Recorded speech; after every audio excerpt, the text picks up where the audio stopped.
Guys, the rarest of rare. A movie that wins a title when it comes out and never loses the title, even though it came out in 1977. What's the greatest title? hockey movie of all time. Nobody's approached it. Probably the greatest sports movie of all time. Ooh, you're going there already. Yeah, I really thought this watch, I'm like, what's better than this? What's, some of the language stuff hasn't aged great, but just from as an actual movie, Right. start to finish with a major star, with awesome sports, it's aged about as well as you can do from the 70s. I just can't believe how funny it still is. It's my favorite sports movie ever made. I think it's up there. I think Bull Durham, Moneyball, Major League. There's a bunch up there, but this is the one I return to over and over again. It's the most reliable. Yeah. This and Caddyshack for me are probably the most reliable in the sports movie. Even when I watch Hoosiers now, some stuff makes me mad. Rocky's super slow. Rocky 3's cartoony. Going down the line, I can nitpick after having just had these movies in my life for most of my life. And then you put on Slapshot and it's like, God damn, they fucking did it.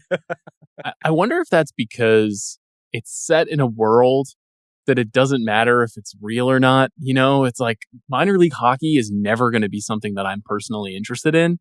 And yet I feel like the world is explained to me perfectly. Yeah. You know what I mean? Like a lot of sports movies, you're constantly like, well, would the Indians really do this in the movie Major League? Yeah, could this actually happen? Mark Mulder in here. Yeah. Moneyball. You're like, is he really? Does he look like Art Howe?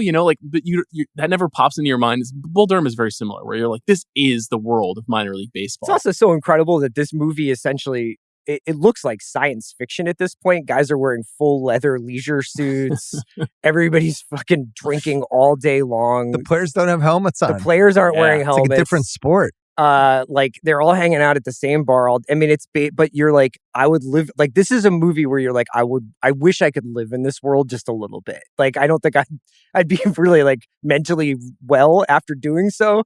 But don't you want to fucking spend a day in Charlestown, in this way? Yeah, you're like, in another world, just being a bartender at the Aces and having Chiefs season tickets. That's so the bad. Saturday night game. Dying of lung cancer when I'm 52. Yeah. It sounds okay. You want to be more like Mo, go to the Palm Isle. Yeah. Maybe have the Hansons over for a special autograph session. Yeah, they do such a good small town. I mean, a lot of it's George Roy Hill, which we'll Who are you kidding? You would have been Jim Carr. You would have had Oh, this, yeah. Would have thrown a rug on. Your rug game would have been incredible. Yeah. It's been the best hockey movie for 47 years, and it's got this weird hold where nobody's really made a run at it. Think how many basketball movies, how many boxing movies, how many baseball movies, football movies. There's Goon happened. They made a couple Slapshot sequels. They did Youngblood. Miracle. Yeah. Miracle, which was basically Mighty Ducks. That's I think Mighty Ducks for a was generation. the kids version. Yeah. But nobody's like, hey, I'm going to make a minor league hockey movie, or nobody's like, hey, I'm going to dive into the world of the Ottawa Senators. Yeah. Or anything. I like Goon a lot. I think Goon is very good. This is a legendary movie that we're talking about, so it pales in comparison, but I like Goon. Goon's fine. Yeah. It's a good indie movie. I'm surprised nobody's, right now there's this show on called Shoresy, which is essentially Slapshot as a sitcom. And it's really, really great, but it doesn't, this has Paul Newman. The guy who made The Sting directed Paul Newman in a hockey movie. And then you go down the list of the cast and you're just like, this Lindsay Krause is just Lily. This is wild. This is how the 70s movies worked. And it does seem weird that it even happened. It's kind of fascinating that everybody involved wanted to do this movie. Right. And then a lot of the actors that we'll talk about when we get to it. I'm trying to figure out exactly when this movie came out. So it was February 25th, 1977. Yeah. So I had just turned 7 years old. I was 7.5. Did you go to this in the theater? Do you guys think, knowing me for a long time, Chris, you've known me really since 2011. Sean, you've known me since 2012. Do you think I saw this in the theater? I do. I do, definitely. I think your dad took you. Definitely. I saw it in the theater. Yeah, of course. It's a sports movie about Cleveland East Coast Circle dirt in Brookline. balls. Yeah. I remember where we saw it. Also, the first pair of boobs I'd ever seen in a movie. So we'll talk about that later. Solid introduction. Yeah. There was a lot of hype for this. This was when the 70s was when I cared about hockey the most and hockey fights. Yeah. And the Bruins had a team, really 76 through the through the 80s season where ready to brawl. And like Terry the Riley's on this enforcer, team. right? Yeah, we went into the stands at MSG in 79. Like those Bruins teams, they rolled up the sleeves. Yeah. So the slap shot, I remember they used to make those Xander Hollander, those yearbooks for each sport. They make basketball, football. And Paul Newman was on the cover of the hockey one that year. I'm like, oh my God, Paul Newman's, I just knew him as the Butch Sting guy. Yeah. It's like a hockey movie with Paul Newman? And there's going to be like fighting and minor, like, what is this? I knew, I was 6. Was that in the fall of 76 Yeah, then? the 76, 77 wow. season. So the you can go back and preview read is, that like, book. coming He's on the soon, cover of the Paul book. Cool. Oh, man. And it's a whole article about Slapshot. And then it came out and it was awesome. And, and then it lived on and on and on. It showed up on the cables in the channel 38 where I lived. I think if you're a sports fan and you're born in the 80s, this is a movie that gets like handed to you by your parents. Yeah. But so when it came out, like, were you and all your friends saying like, this is my favorite movie? These guys curse a lot. There's boobs in it. Like, what? It was like a phenomenon right away. Right? And the Hansons, of course. There was 2 lanes, and it's funny because we had both of them at the Ringer. There were the Star Wars kids, and there were like the Rocky, Slapshot, Bad News Bears, jocks, the ones who like those movies. And there wasn't really a lot of crossover, at least at my school. But no, it was like the Hanson Brothers immediately. The thing is, when I went to school, not a lot of people were allowed to see this movie that were my age. So I didn't really have a lot of people to share it with until it got older. But the Hanson Brothers, like, I don't think I'd ever I don't even really remember the mechanics of seeing that much of this movie, but I can't imagine I laughed harder than the Hansons coming in that first game. When you're a kid, when you first see this and you see the Hansons, you're like, I don't think you understood that you could laugh that hard and be that delighted by something than to see 3 brothers wearing thick, like, just wreaking havoc black for rim 4 glasses, minutes, fucking destroying guys. I was just like, I can't believe this is happening. I mean, but I remember that this was one of the movies that my parents weirdly let me see, given what, like, the content of it, and it was like always the thing that I don't know if aspired to is the right word, but when you see a movie that you're way too young for and you're just like deeply fascinated by, like, so Paul Newman is kind of flirting with his wife, like, what? How does that work? And like all these things about adult relationships that you're like, is that what it's going to be like? Like, are we all going to be at a bar and I'll just like flirt with some other guy's wife? Yeah. Like, and so what is it? Is that how it is? It's not. Okay. No. But the Hansons is the bridge, because the Hansons is funny. Yeah. It's the same amount of funny the first time you see it to the 1,000th time. I gotta say, I think that's totally a great agree. point. It never reduces in funniness. It's like some of the Caddyshack stuff where it's like it still makes me laugh the same. I was so happy. I think I waited until my son was like maybe 5 to show him this. That's pretty young. But like Melinda Dillon and all? No. Okay. It was on one of the cable channels, so I taped the cable thing because I was like, I gotta bang this out. He has to know about the Hansons. And that's 2 years from now for Alice. I would be showing her Slapshot. Well, the cable version, the comedy section version. Yeah, okay. And it's just like the Hansons are eternal. Yeah. Like, to say that, like, little kid laughter, like the levels of little kid laughter when the Hansons are wreaking havoc, it's the funniest thing. They're still the fucking funniest. It's a primal thing in your brain. The scene when Paul Newman's giving the speech or trying to give the speech while he's sitting on the bench and they're just like, Like, and still, okay, coach. Crack me up. Playing with the car. Yeah, they fight. Gotta get him in his mind. During this movie, they fight a Coke machine. If we see them putting foil on, I mean, this is shit. Like, there's like, what are those guys? What are these guys doing? They were giving their own version of the Reg pregame speech. They're fighting the hotel room manager. Yeah. They just pull him over the counter. They're playing with cars in their room.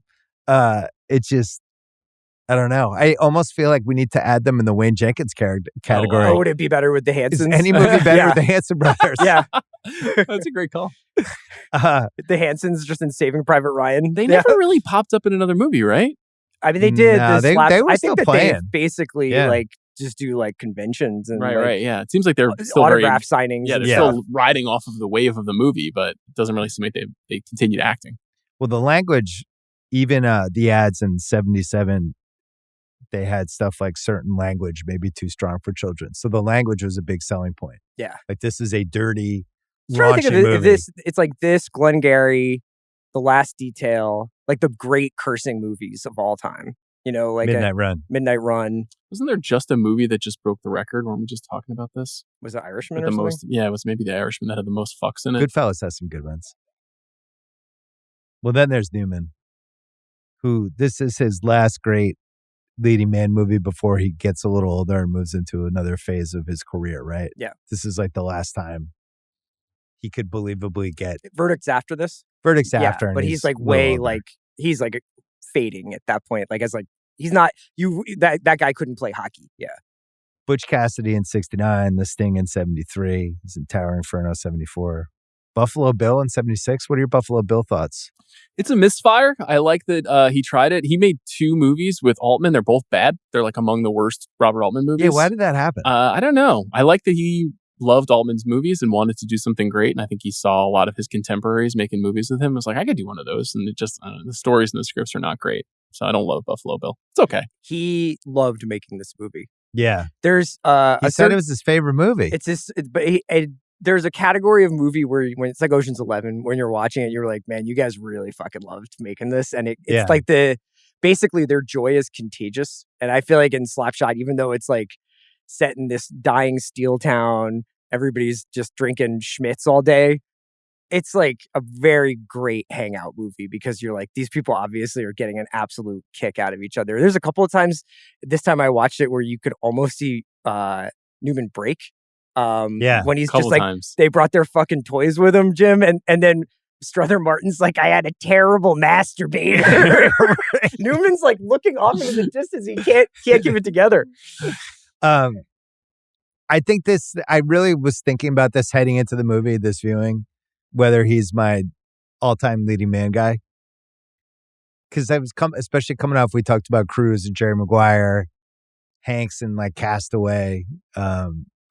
Burt Reynolds has a great one in The Longest Yard, where it's just like, you have to feel like he could be the coolest guy in the room, that he can get anybody's wife or girlfriend. There's a charisma piece, and you feel as you're watching like only this person could have played this part.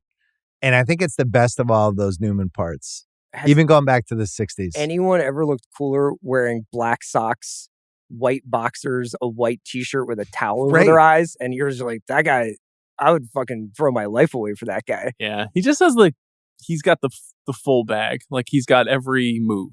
You know, he can do any kind of movie. Yeah. He could be in a action Western, or he could be in a sports comedy. He could be the romantic leading man, or he could be the sidekick. He could be like the old wily rascal, or like the young wide-eyed kid. Like he really, over 50 years, could do every kind of leading man part. I think he probably has the best case for, I guess there's like, you could probably talk about like Jimmy Stewart or Henry Fonda or somebody like that going back to the 40s and 50s. But from 1960 through 1985, I don't know if there's a better guy doing it. He's also great in every decade. He's even great up through those Robert Benton movies, like Nobody's Fool, like when he's really much older. Twilight, yeah. Well, it's also fun to think about him in different movies that have come out since his peak. Like Once Upon a Time in Hollywood, I think he could have played both parts. I think definitely. He absolutely could have played the Brad Pitt part and been awesome. But I also think he would have been really good in the Leo part. I mean, and that movie in some ways is like a wink and a nod to Butch Cassidy and the Sting. You know, those like epic two-handers with huge stars. Like those movies are hard to make, and they're pretty rare because it's unusual to get that, to have matched energy of those two guys. And he does it effortlessly in those two movies. He could have played a bunch of the Hanks parts. Sure. Yeah. Right? Forrest Gump. Well, I don't know about Forrest Gump. Yeah, that done big. Would have been tough. Yeah, he definitely could have done the Castaway, and I think he could have been good in like, he was never really in a rom-com, but I think he would have been good in like a Sleepless in Seattle type thing if he'd ever wanted to do it. Yeah, he's in Somebody Up There Likes Me, right? Like that's an early one. But yeah, he's not in a ton of those. He could have played some of those younger Cruise parts. Like he absolutely could have been Pete Mitchell. Sure. When he was a younger actor, yeah. I think he could have been Jerry Maguire. Definitely. Yeah. But you're just going down. It's like the dude could do everything. He had really good taste. It was interesting that those two Altman movies didn't work out for the most part. I just remember when I was a kid, Redford and Newman seemed like the two biggest stars in the world, and then it was everybody else. I think his career is a testimony, though, to the ability to withstand some failure. Because like the arc of his career is really interesting. He's like a hot studio actor in the 1950s, comes out of the actor studio, beautiful young guy who made a bunch of movies that bombed. And he survived it. And he would like always come out when he would come give a talk somewhere and be like, first of all, I want to apologize for making the silver chalice. Like he was making that joke when he was like 85 years old. And somehow he withstood that. And then there's like all these movies. There's so many movies of his I haven't seen. Like in 1968, between Cool Hand Luke and Butch Cassidy and the Sundance Kid, he made a movie called The Secret War of Harry Frigg. Have you guys seen that movie? Like I haven't seen that movie. That's a movie that is lost to time. Yeah. And yet like he could kind of persist and keep going. It's a little harder for young actors to kind of survive that way nowadays. Well, the 60s, I mean, he kind of like that first part of his young Newman prime, he was kind of a decade too early. You know, it would have been more fun probably for him if 60s Newman was in the 70s and then heading into the 80s. Yeah. Cool Hand Luke, where do you guys stand on that one? Just in the as just because we haven't really done any 60s movies, but no, I mean, if we were going to do 60s movies, that would be one of the first three. Like some of those films, I think it probably plays a little slow now. Like last time I watched it, I was like, "Oh, yeah, it's a lot slow." Yeah, this guy's just really out there, you know, in the fields. But I like a lot of his kind of like detective crime movies, like Drowning Pool and Harper, and I feel like he's got a bunch of those. Like Harper. It was just a cool era where those guys, like, I think the fact that he didn't have to really reckon with making Towering Inferno 4 and 5, or there was no like, what if Butch and Sundance lived? Let's make another one. Like he could just experiment a lot, and then the lack of superhero movies means like he can just experiment with all these different genres without having to be like, yeah, now I got to go play Iron Man for 9 years. You know, in that Ethan Hawke documentary about him, The Last Movie Star, is like long documentary about him and Joanne Woodward, which is really interesting to watch. He also was like really benefited from the fact that Joanne Woodward was like this huge star in the 50s and 60s and won an Oscar. And then like their careers kind of shift where he becomes the guy over that time. Yeah. And you can see like he uses that flexibility to do a lot of cool stuff. Like he takes chances on directors. He makes really weird projects. He starts this whole company. Like he is like a very adventurous person. Like he was also like super active in the civil rights movement. You know, he's like a huge figure in American pop culture history. He has so many good, like, subtle Paul Newman moments in this movie. Like, just watching his face, like, when Killer goes out to fight that guy and they just show Newman and he's watching, and then he kind of he notices the crowd, and he's just doing a lot. It's weird. I don't even think he got nominated for this movie. The moment when the guy, it's the first time they're at the bar in the beginning of the movie, and the guy comes up to him and is like, "You guys got to fix the power play." And for a second, he pretends to be drunk. He's like, "Oh yeah, we'll work on it," you know. And then he goes right back into talking to Denis about Lily. It's just great, man. Yeah. So that would have been the 78 Oscars. Like in retrospect, Dreyfuss for The Goodbye Girl, Woody Allen, Annie Hill, Richard Burton for the fuck is that movie? How do you pronounce that? Not looking at Equus? it. Oh, Equus. Equus. Equus. Equus. Not on my list. That's another example of what I'm talking about, though. That's a Sidney Lumet movie that comes like right after Dog Day Afternoon. So like these guys were kind of, just working, just trying different stuff. Mastriani for A Special Day and Travolta for Saturday Night Fever. Probably a great movie. Could have snuck Newman in there. But they got mixed reviews for this movie. That was part of the problem. It's a comedy. It's a broad comedy. This was the movie when I first started dating Phoebe, who would become my wife. Like, and you know how you get like the cultural honeymoon where you can just be like, tonight we're going to watch this, and your significant other will be like, absolutely. Like, whatever. Sounds great, hun. I'm falling in love with you. Like, let's do it. Requiem for a Dream. Sounds awesome. Slapshot was like the one I remember being like, let's watch this. And she was like, sure. Yeah, this is great. And she really liked it, but it was like, I would never get away with that again. Like, this is not like Newman buys some cachet with the opposite side if they don't care about sports. Are the female characters in this movie good? Yes. It's an interesting question. It's a movie written by a woman. I really like the Lindsay Krause character, but I also really like her as an actor. Yeah. I do too. I like Francine too. Jennifer Warren's really good in this. I think that's a cool... I mean, like, there's only one scene, really, two scenes. No, it doesn't pass the Bechdel test where it's like female characters not talking about men, but it's also 1977 and it's about hockey. Well, I mean, their role in the movie is they're hockey wives, and hockey's the only thing that matters in a small town. They'll hate it. They have a kind of independence by the end of the movie too. You know, especially Francine is like, sure, hun, you know, and then goes off on her own and lives her own life. And Hanrahan's wife. And then we did it again, but I was sober. It's one of the great monologues of the 70s. Hanrahan! Oh man. Oh God. Well, Newman's just out of control. This is my favorite Paul Newman movie of all of them. It's like I mean, this has been done, but it's very rarely done as one of your best movies. But it's like if Daniel Day-Lewis was in a Farrelly Brothers movie or something, where you're like, oh, the best actor of his generation is in a goofy comedy. It's hard to pull that off. The cast is really good. We'll get into that later. Michael Onkeen, just want to mention, I was a huge fan of The Rookies as a little kid with Kate Jackson and George Stanford Brown and Michael Onkeen. So this was like his push to become an actual movie actor. And he's really good in this movie. He's fantastic. I love Ned. Melinda Dillon, who was also in Close Encounters the same year. Big year for her. We'll get to her later. He said knowingly. This was a really kind of sneaky good loss of innocence 70s movie. For you? No, just in general. Like the town's closing down. Yeah. Oh. It's adjacent to some other movies that come out over the late 70s, even like a movie like Deer Hunter. It's very similar. Not that far away. It's Or also like where we had With All the Right Moves Yeah. in 1983, which is set in the same place. But It's kind of cool to watch all the people in this movie. We now will be like, oh, you remember in this time of the NBA or that time of the NBA, or we're like instantly nostalgic for Inside the NBA or something. But like all the people in this movie are like old time hockey, Eddie Shore. Like, remember when it was like this? Remember when it was like that? Like, and they're all losing their sort of fastball. They're all getting older. Like you said, this town is closing down. So there's a real like kind of like the quick fluidity of life and like how quickly it passes you by to this film. We've talked about this a few times, this specific theme about how they made movies like this in the 70s and 80s. But I don't feel like they make them in the same way with the aim of it being a big movie, but set in a small place with real people and kind of diving into a world.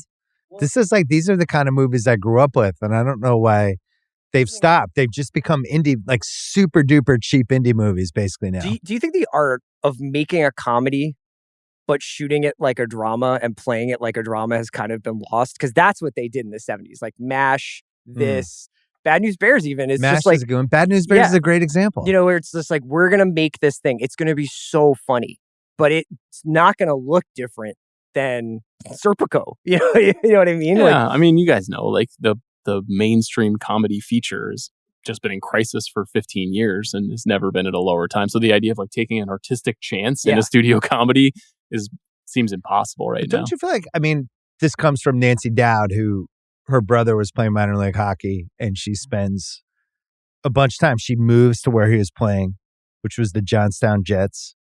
The team was for sale. She ends up stealing a bunch of stuff that she saw, not stealing, but using for the script. A tape recorder in the locker room to get like the rhythm of the dialogue. Can I be honest with you though? Like, this is actually something that really recommends the movie No Hard Feelings to me, which you may laugh and be like, No Hard Feelings is a silly Jennifer Lawrence movie. But that movie is set in Montauk, and it's set in the non-summer time with the people who live in Montauk, which is a small town ultimately and has gotten a lot bigger in the last 30 years. But it's kind of about that. It's about a young woman who doesn't know how to make money. She like can't drive her Uber because she got into a car accident. She's trying to save her mom's house. Like, it actually has very similar stakes. But that movie, when it came out, it was like, holy shit, the one studio comedy we get this year. And it tried to do that. But you're right that in the 70s, it felt like there were 10 every year. Or even Bull Durham. That came from Ron Shelton. Like, he played minor league baseball, this Rolodex of memories he had and characters he saw. And now it just feels like if you did a movie like this, it would be somebody that, went to USC film school and it was like, I'm going to write a thing and read some books, and then you write it. Or maybe, I don't know, maybe this was a specific era, because I still think this is the best era ever for sports movies, which is crazy. This might be 50 the years best ago. Year for sports Well, movies. It starts The Longest Yard in 74, and we've covered the bases with this, but Bad News Bears and Rocky in 76, Rollerballs in 75, 77 as Slapshot, North Dallas 40. We're just hitting. And then you have the goofier ones too, like One-on-One and Fast Break and Breaking Training. But the second Bad News Bears movie, all of those. When's Breaking Away and Breaking Away 79. Yeah. But this is the run. The 74 to the end of the 70s. This is when we made the best sports movies, and this is also when the best actors wanted to be in a sports movie and wanted to be in comedies and wanted to be funny. Yeah. I mean, I think everybody. Like, that's your childhood. Like, for me, my childhood is the 90s. And so I have like a much higher affinity for like Above the Rim, Blue Chips, the Costner movies, White Man Can't Jump. Those for me, those are my favorites because those are the ones that I was first exposed to. But the thing that these movies have that those don't really have as much is like, these movies are very unsafe. They're just like, we are really living on the edge of the kind of joke that we're going to make. Like, even in White Man Can't Jump, which is a quote unquote raunchy movie, like there's nothing even close in that movie to what's going on in this movie with just the way that the guys are talking. And I think that the thing that I noticed this time around, I mean, I was going to save this for later, but just as like, strangely, it's a pretty sensitive movie and it's a pretty human movie. Like, a lot of the times there will be what we would probably call homophobic language. And then next thing, like Paul Newman's like, hey, I'm sexually liberated. I love it. Do whatever. George Roy Hill. Goldman wrote, our guy William Goldman, he wrote it was the most underrated director of the last 30 years. He wrote that in the 2000s. Couple George Roy Hill tidbits from Goldman. George Roy Hill once told me this: audiences love how to. When I asked what he meant, he explained that if you're going to, say, crack a safe, audiences would be interested in the problems involved in really doing it. I believe Hill was right. So smart. And then the other thing he said, George Roy Hill once said that if you can't tell your story at an hour 50, you better be David Lean. I would go to my grave agreeing with that. Of course, Slapshot's 2 hours. But the hour 50 test, I always thought it was an hour 40, but it's somewhere. Slapshot is also one of those movies where you forget there's like another 15 minutes after the Syracuse game, the last Syracuse game. You're like, oh yeah, they're going to do the parade and he's going to talk to Francine again. And he's going to keep going. He drags it out a little bit. But he did. Butch Cassidy, that put him on the map as a phenomenon. The Sting, he wins Best Picture, Best Director. Great Waldo Pepper, which didn't do that well, but I think is a respected mid-70s movie. Yeah, fun one. Slapshot. Little Romance, which has Olivier in it and the young Diane Lane. It made her a star. World of Kurt Nagarp, which we're going to be doing on the Rewatchables probably this year. And then Funny Farm, a movie that I absolutely love. Chevy Chase, But his movies have a specific feel. Yeah. It's almost like it's a George Roy Hill movie. It's always like wide. You always see all the people involved in the scene. He's not cutting back and forth. He's just kind of setting the scene at all times. And there's like these distinct characters and you just feel like you're in a place. You know what I mean? It kind of feels like you just put Paul Newman in a documentary about a minor league hockey team. I mean, like all the faces, all the extras, all the life in fictional Charlestown where they're, like you get the feeling like you're like, oh, this is the real square. He can see Francine come out of the beauty salon. He's going to run over there and pretend like he didn't notice her.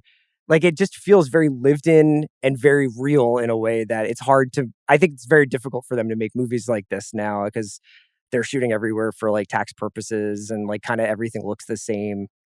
And I don't know, but he has a sort of realness and a humanity that I always respond to. You can see why he and Paul Newman were so simpatico because they had very similar careers where like he starts out in theater and live TV and he's with like Sidney Lumet, John Frankenheimer, that whole generation of guys.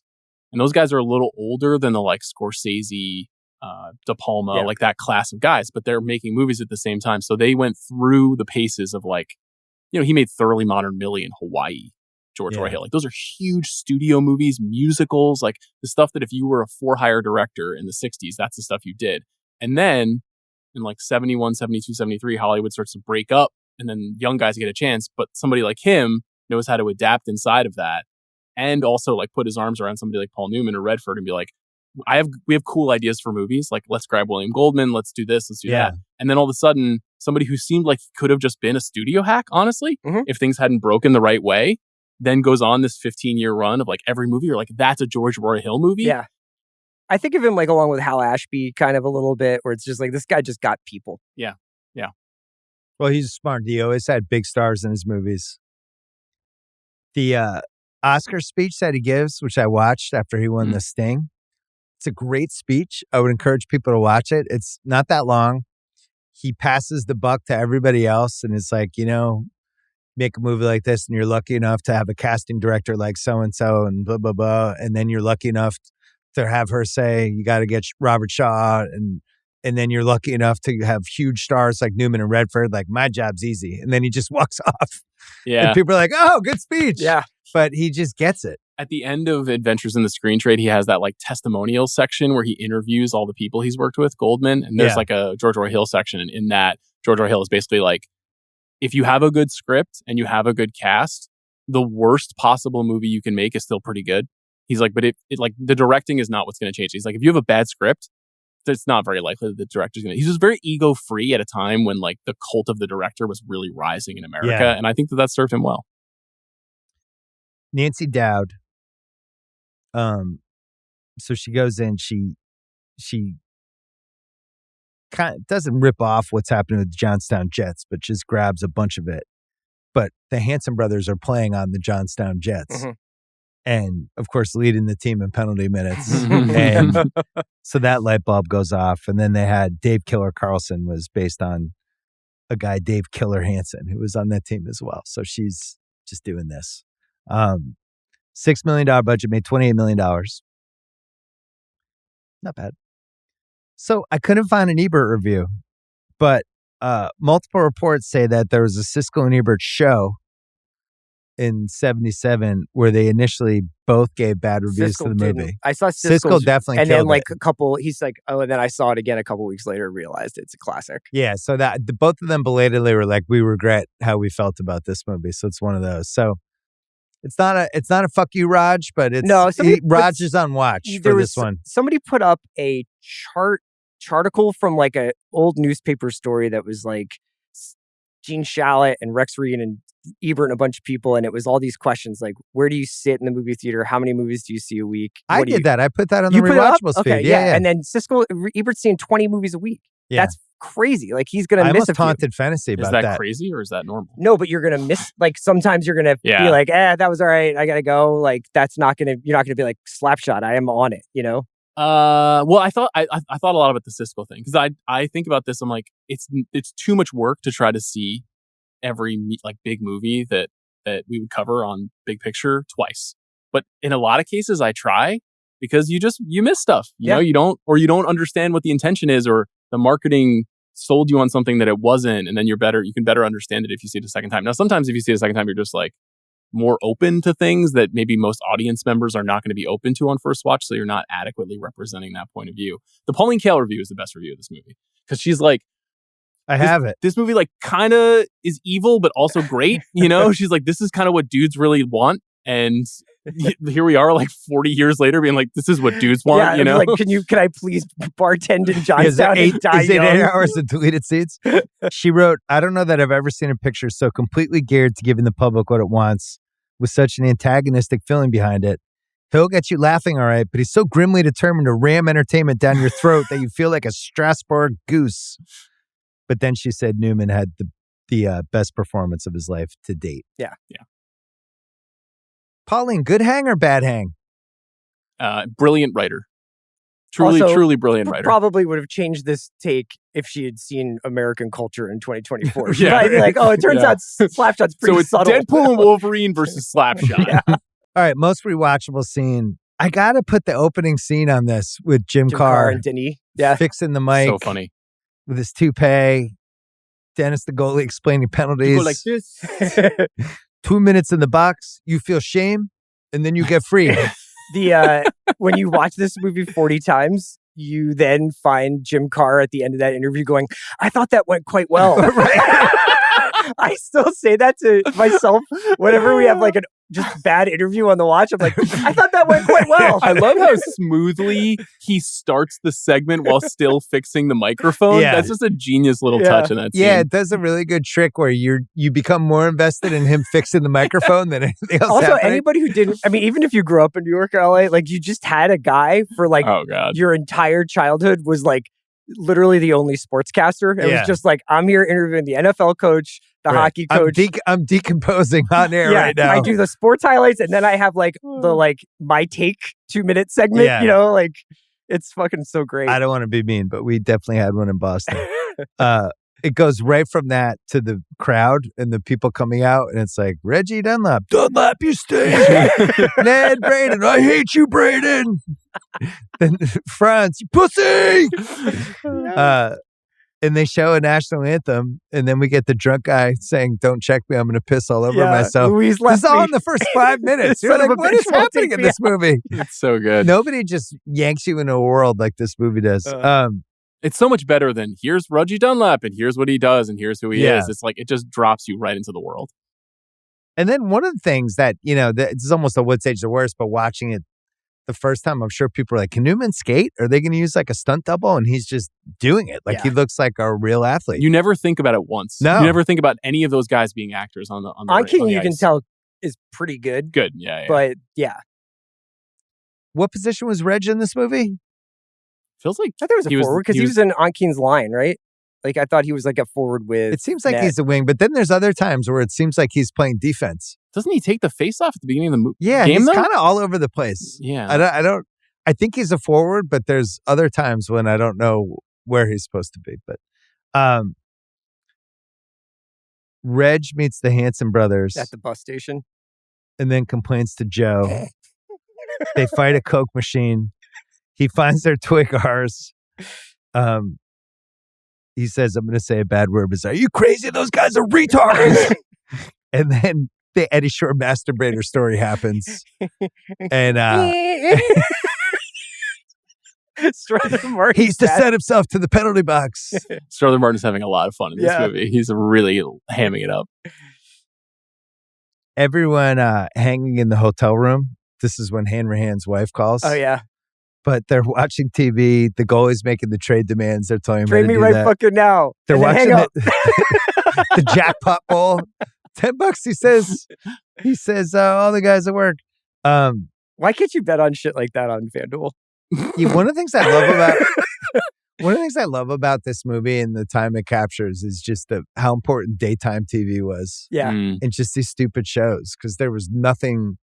They were just on. That's why people watch soap operas and stupid game shows. When they're watching the soap opera in the bar and they're just like, she's doing that to make him crazy.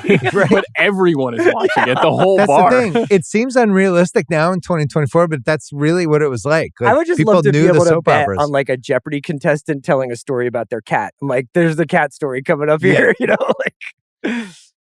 The Reg taunting Hanrahan. Some bad language here. Can we just break the seal and do it? It's one of the funniest. Break which seal? Which part? Just say he goes, Hanrahan, Suzanne sucks pussy. What? Hanrahan's so mad. They're pulling him off. His eyes are rolling back in his head. It's weirdly more subtle than that, though, because he does one lap and he's just like, Hanrahan! Just to like get his attention, and then he comes back around and he drops one line, and then he comes back around and drops another line. It's really favorite funny. Part is when fucking Hanrahan takes the mask off. He looks exactly like you would imagine Hanrahan to look. He's a balding psycho. And you mentioned the Newman faces and the cutaways. The cutaway to his face right before Hanrahan tackles him is incredible. It's so funny where he's like, right. And then he dives over the boards to get at him again. I'll kill you. So fucking funny.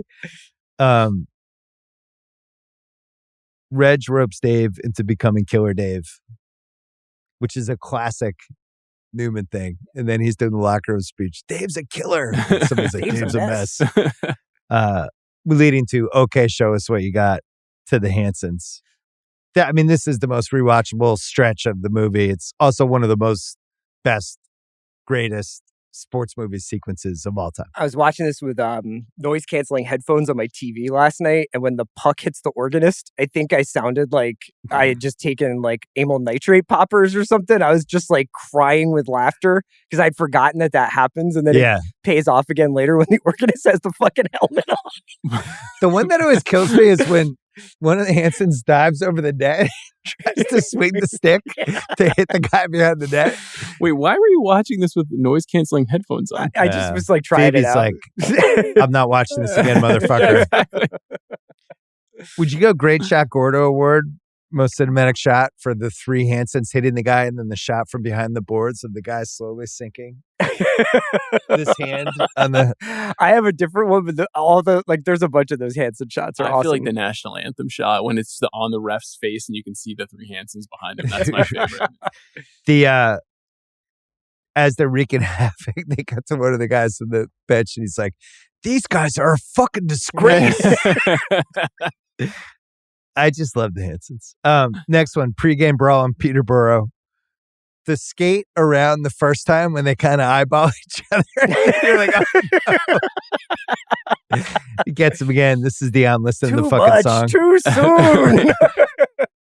Is this the guy when the Hansons get hit by the keys? The keys, and they're just beating the shit out of everybody. So this was 2 years before the Bruins went in the stands at MSG. And this actually happened in real life. I couldn't help but think of Malice at the Palace while watching this. Yeah. I was like, holy shit, this actually did happen in basketball game. The McCracken Dunlop stick fight. Mm. Not Dave Killer. the Killer, yeah. McCracken Carlson stick fight.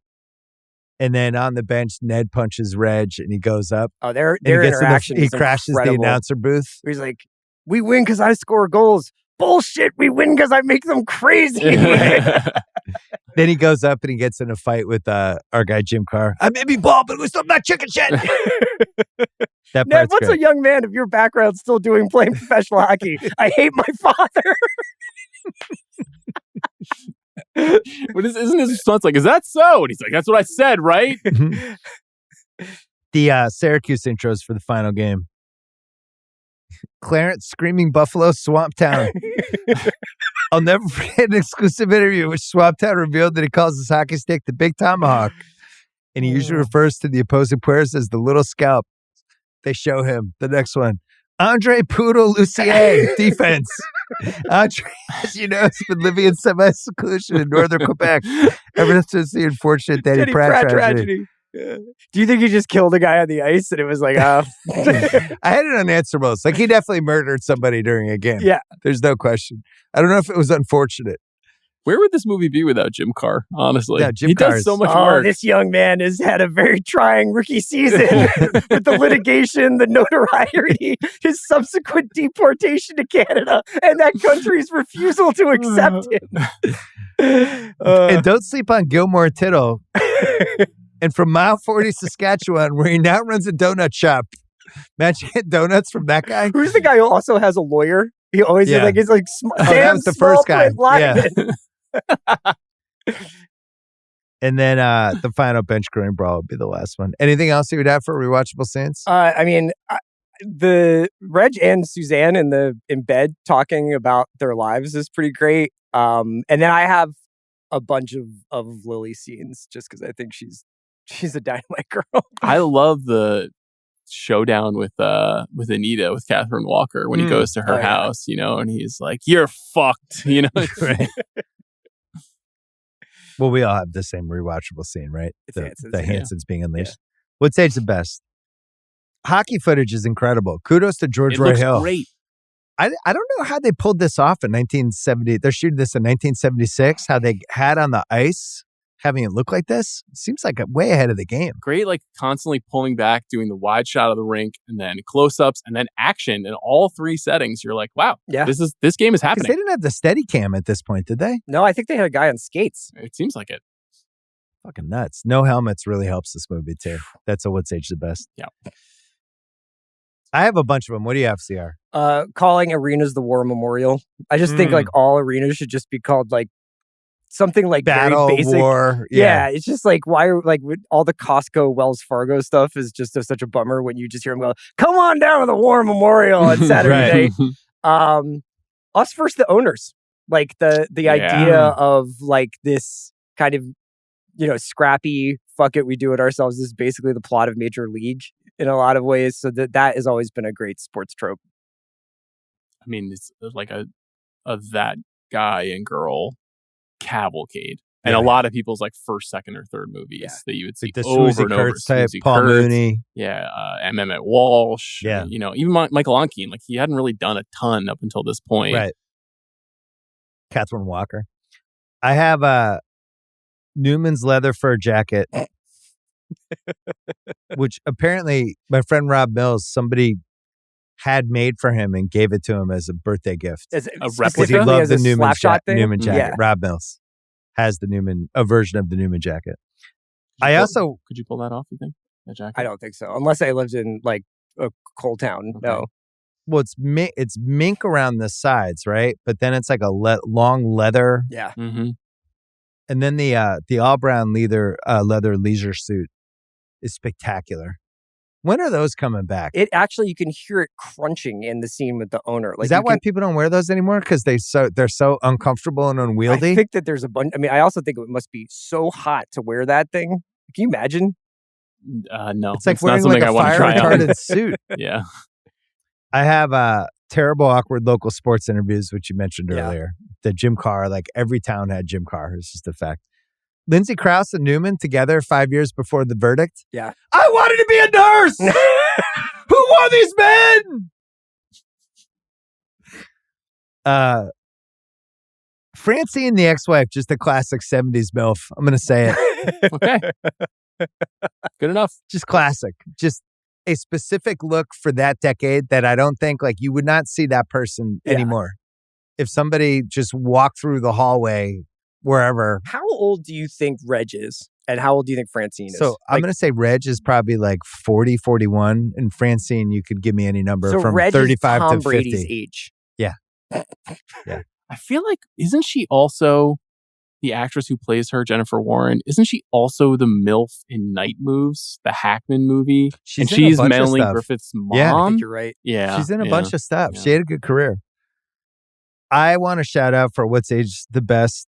Just how funny it is, the guy threatening to expose himself at the fashion show because they don't put stuff in movies like that anymore. I'm going to whip it out, Joe!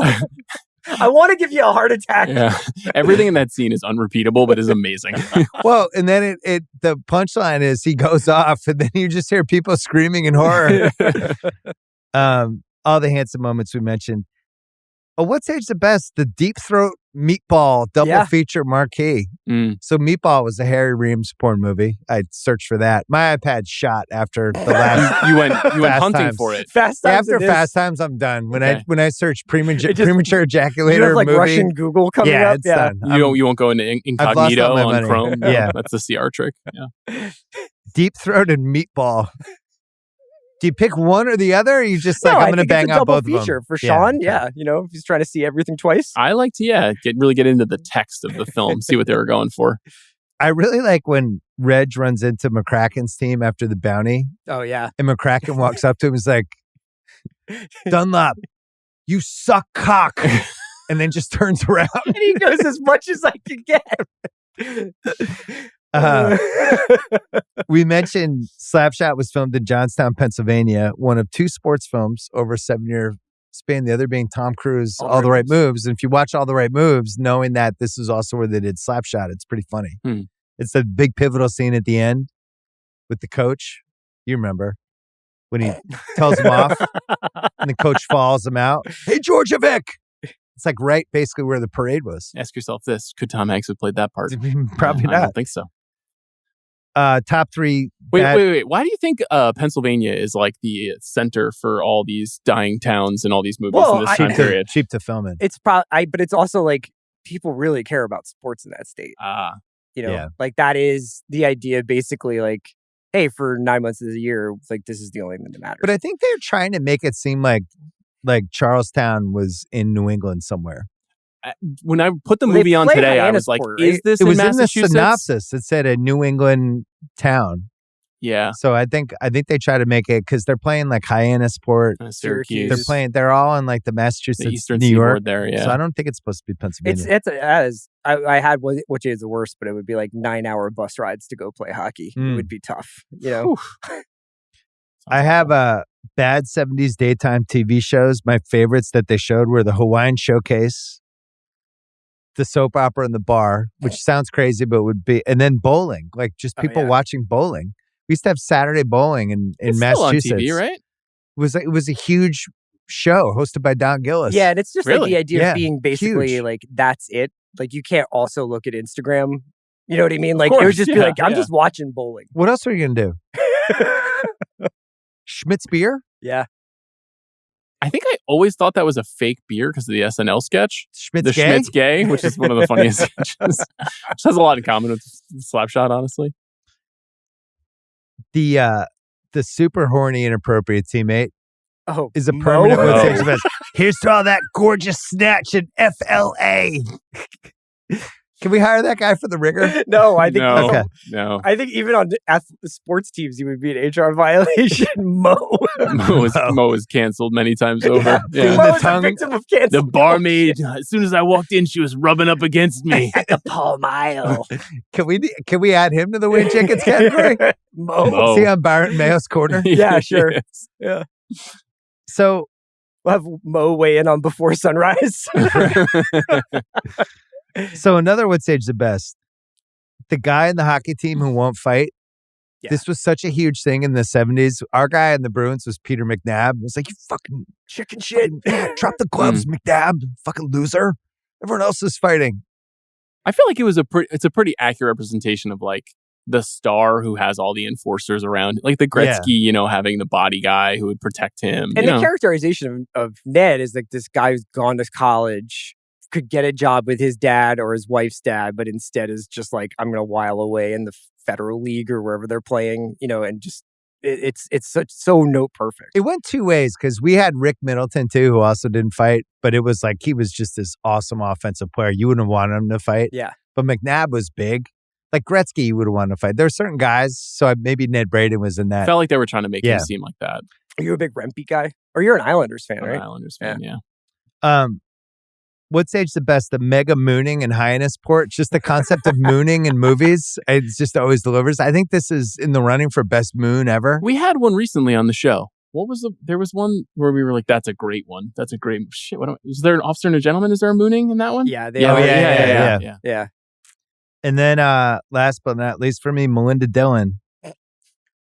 Well, who took my movie Breast Virginity in 1977. Movie Breast Virginity. Yeah, now, I did that this. is a series on Ringer Movies on YouTube. I may have done this in a mailbag once upon a time. Are you going to do Breast Pyramid? Well, there's this certain generation. I just have a couple of people, depending on what your age was. Okay. But this is 70s, 80s. This is really good content. Lacey Underall in Caddyshack. We talked about her. The girl who came out of the bathtub in room 217 and turned to an old woman in The Shining. Yeah. That might have been your first one. 237, but yeah. 237.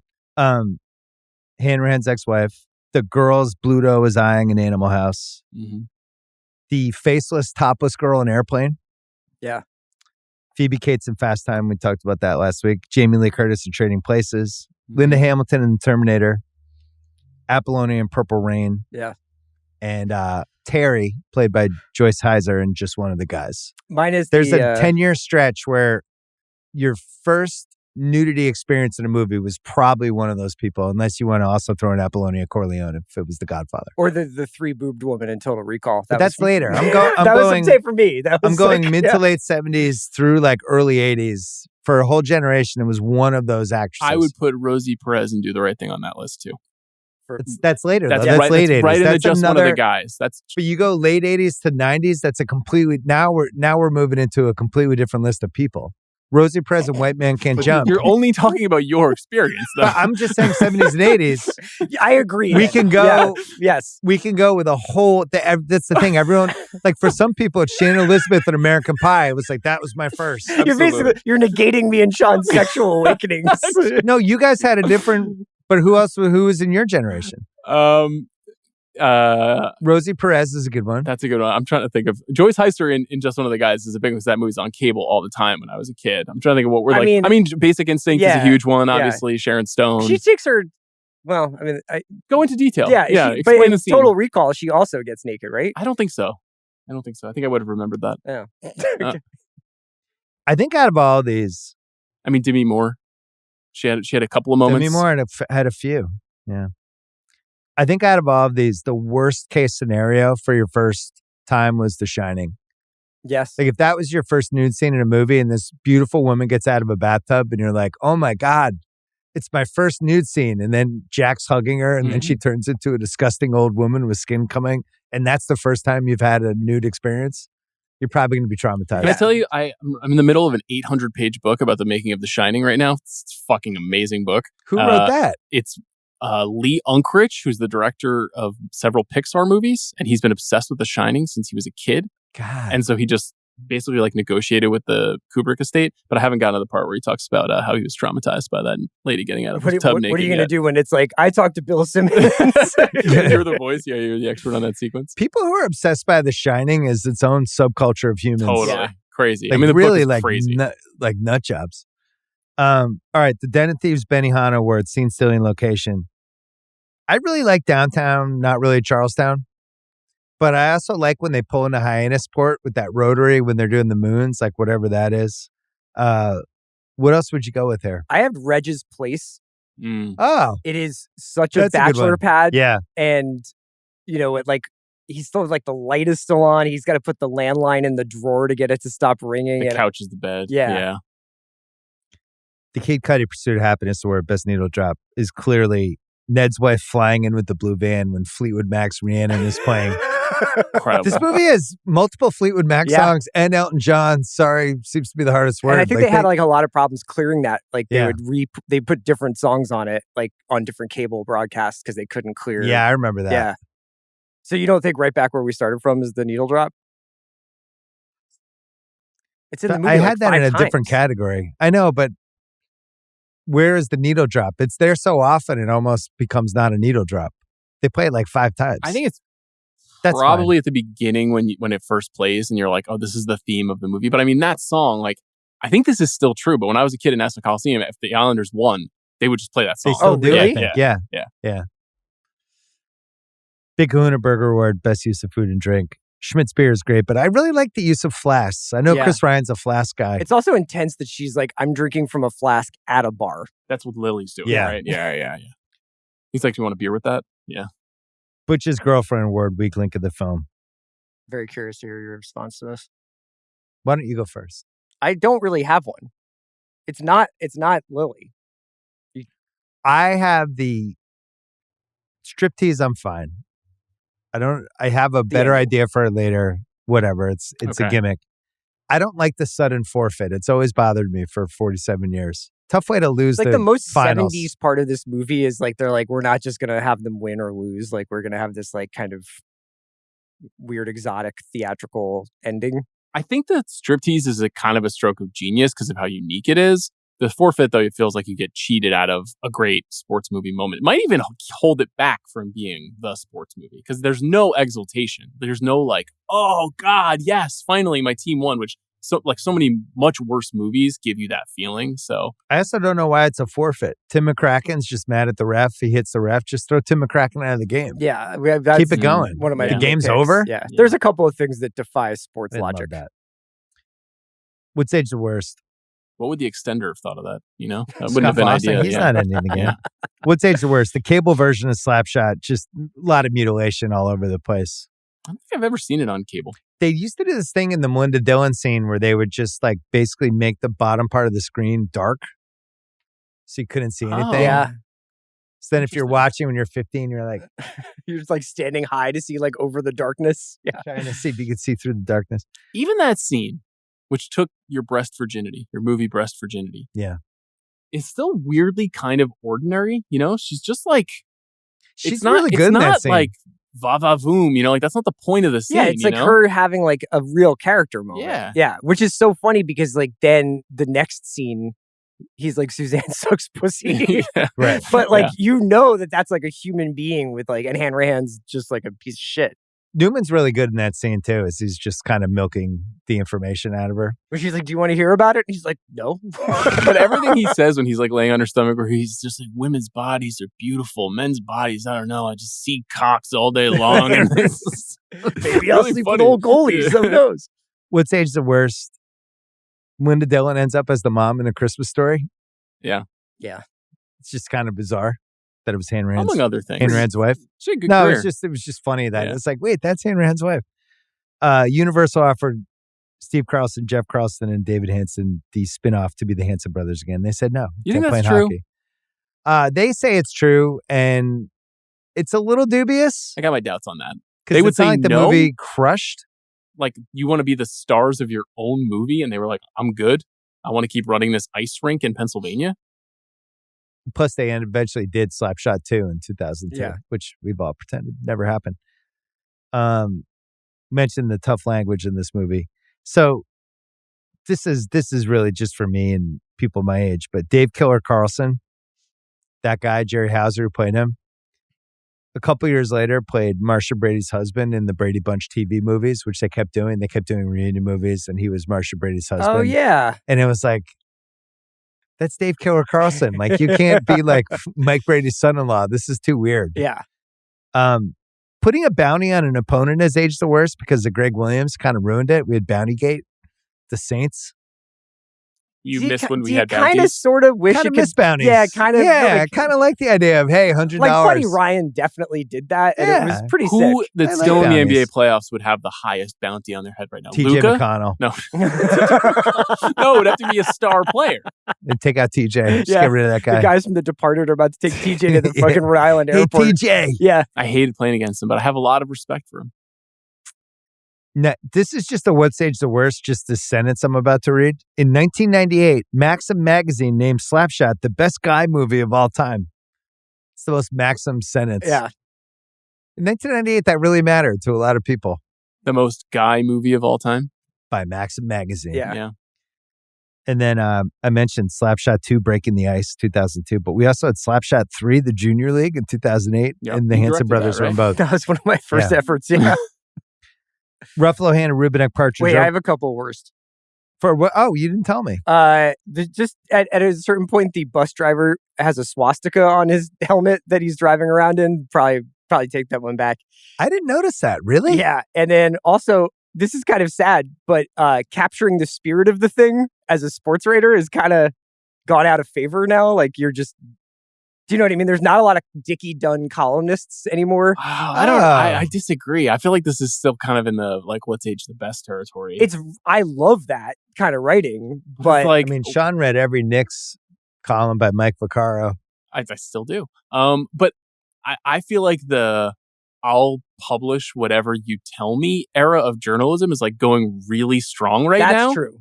So I think that Any examples? I don't want to cast any aspersions, but let's just say in You the think that Dickie Dunn information would be era, like Mark Bartlestein from Excel Yeah. Sports told me? Yeah. you know, like what Reggie's doing is something that a lot of our star players and agents are doing all the time. The only other thing about Dickie that I wanted to mention is What's Age the Worst is his parenting style, where the little girl is like, "Dad, he called me a pussy and then changed the channel." He's just like, "Go back in that room."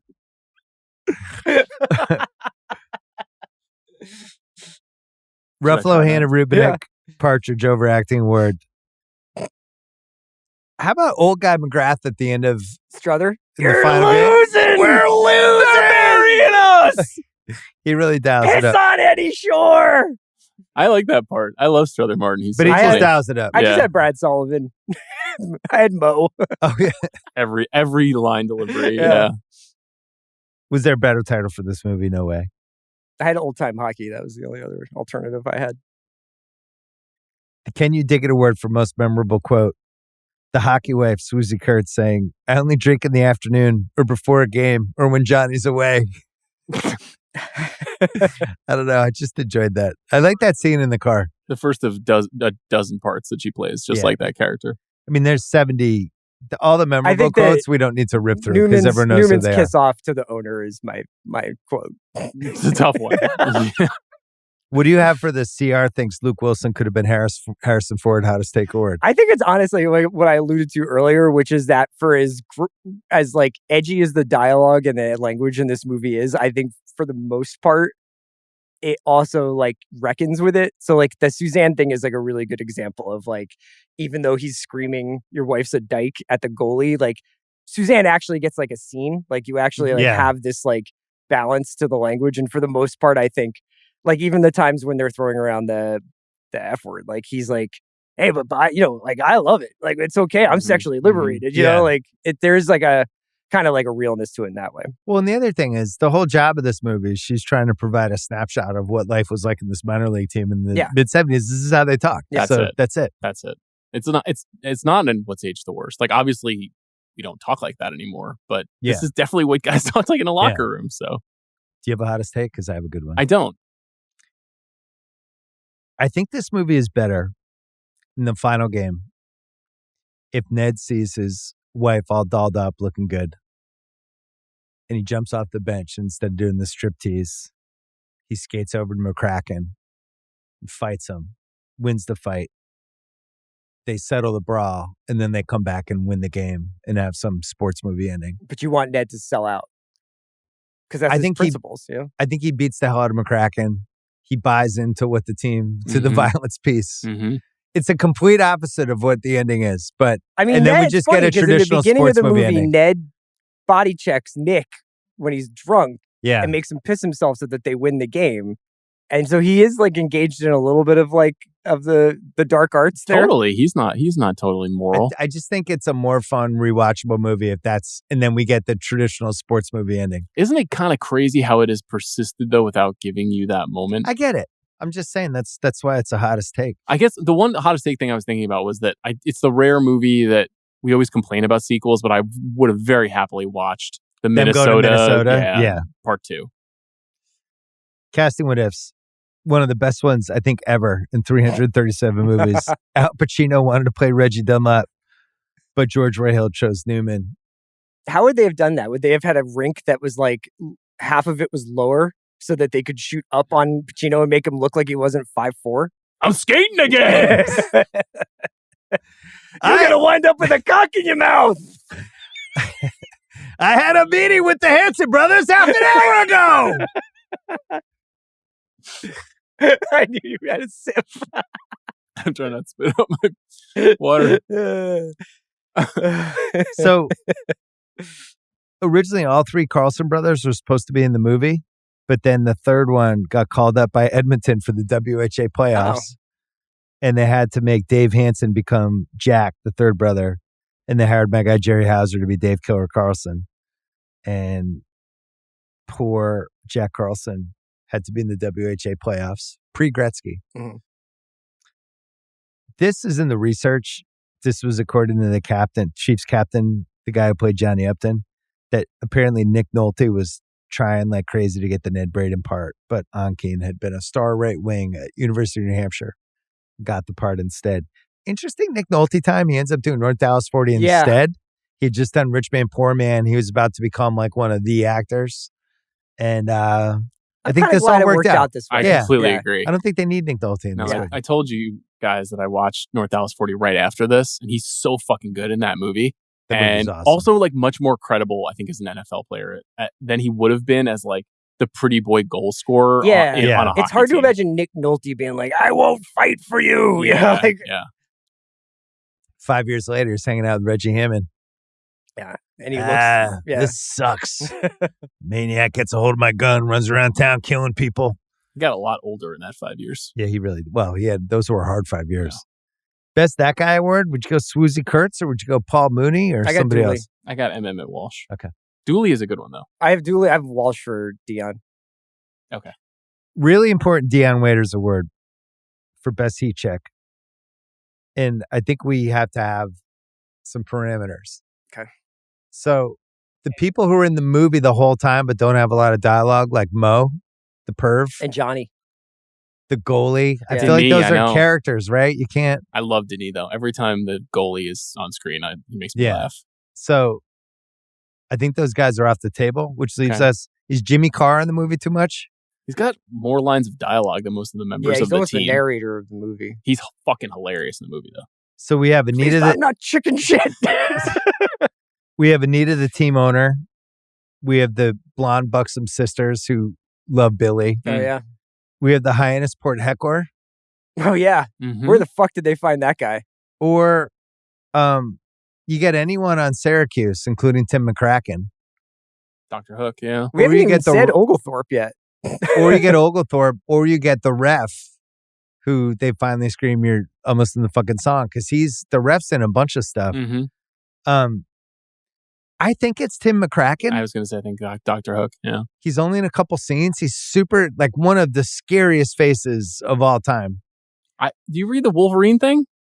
Oh, they based Wolverine off of him? Yeah, they based the Logan. Do you think that was true? I don't know. I feel like this movie is way later than the creation of Wolverine, but I guess maybe in the 80s versions of the comics. This is a nitpick, but I was going to ask, like, if there was a guy in any era of hockey who was notorious for, like, his scalpel, like, precision with using his his stick, that would be like, wouldn't he be kicked out of hockey?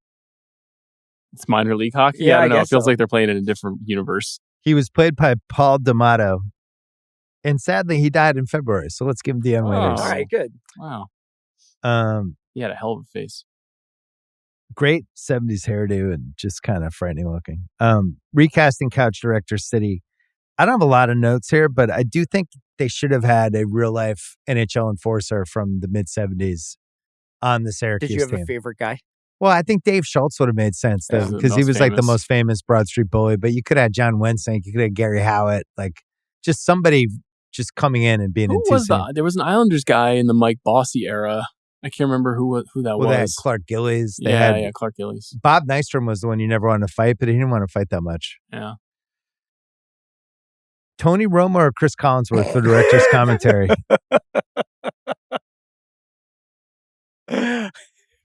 Oh, Mike. It's Clarence. What's his name? What's Clarence's name? Swamptown? Oh, Mike, Swamptown's here. He's got the... Clarence Screaming Buffalo Swamptown? He's got the tomahawk. You gotta love that. Hey, Mike, I just think Ogie Oglethorpe's a little misunderstood. This guy loves hockey. He got turned away at the border, Mike, but he's back to play. Yeah, Canada didn't even want him, Mike. Yeah, it's gotta hurt. She sucks pussies, Jim. Please make that thumbnail. Yeah. Yeah, Robo would be good. Here come the Hansons, Jim. Oh, God. They're wreaking havoc, Jim. No penalties. Puck hasn't even dropped yet, Jim. All right, half-assed internet research.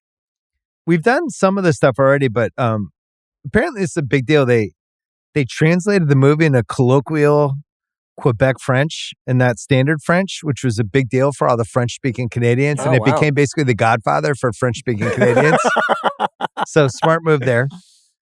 They played at the Cambria County War Memorial Arena and the Star Rink in Hamilton, New York, which is where Colgate is, by the way. Oh. The Utica Memorial Auditorium, and the Onondaga County War Memorial, which they used as they're all named War Memorial. Just awesome names. And then Reggie Dunlop was based on former EHL Long Island Ducks player coach John Brophy, whose name was used as the drunk center of the Hyannisport team. Do you remember the Long Island Ducks? Any memories, Sean? Yeah, I think the Long Island Ducks are a baseball team now, actually. I don't think they're a hockey team anymore. But yeah, hockey is huge on Long Island. Do you feel like, like Eagle Rock, that area in LA, could get away with like a nice little minor league hockey team? Oh, I wonder, where is there a minor league hockey team? There's got to be one in like San Bernardino? I imagine for the Anaheim team, there's got to be a team close by. I like that. I like when there's like minor league stuff in a town like this that has just enough stuff to do, but the Ontario Reign are in Ontario. That's a minor league hockey team. Yeah. That's cool. Ontario's that's a good place for a hockey team. Great airport. Sure. That was a good youth soccer location. Johnstown Jets. They played their last season when the year this movie came out, missed the season because of another Johnstown flood. Came back for 2 years, then went out of business in the 80s. This is funny about the Carlsons. First one was born, Jeff. Jack was born 13 months later, and then Steve was born 1 year and 3 days later. They're just pumping out Carlsons. Good for them. So they were all within 2 years of each other in 3 years. And then on the Johnstown team, the three of them led the team in penalty minutes. Jeff was the highest at 264. The other one was 248, 242. It was like a lot of penalty minutes. Did you ever play hockey growing up? I never did. I never did either. You play hockey? No, I can't skate. Ben Simmons, my son. Yeah. The Ben Simmons who likes sports. Like he would be like a really good hockey player. We got him 4 months, like 4 to 6 months too late. We got him when he was like 6.5, and you have to start skating when you're 4 or 5. He would have been great at hockey. Yeah, big miss by us. One of my best friends in high school, her little brother played hockey, and it was that. Like he started at 3. Actually, my nephew, Tyler, plays hockey, and he started when he was like 3 years old. Now they're like traveling all over the country all the time. You have to start skating. Yeah. For the people listening, you have to start skating by the time you're 5 latest. Someone listening to us 5 latest for parenting tips. Parent corner. Yeah. So I'm not pushing any sports because I'll go down that rabbit hole very quickly. He just would have loved hockey.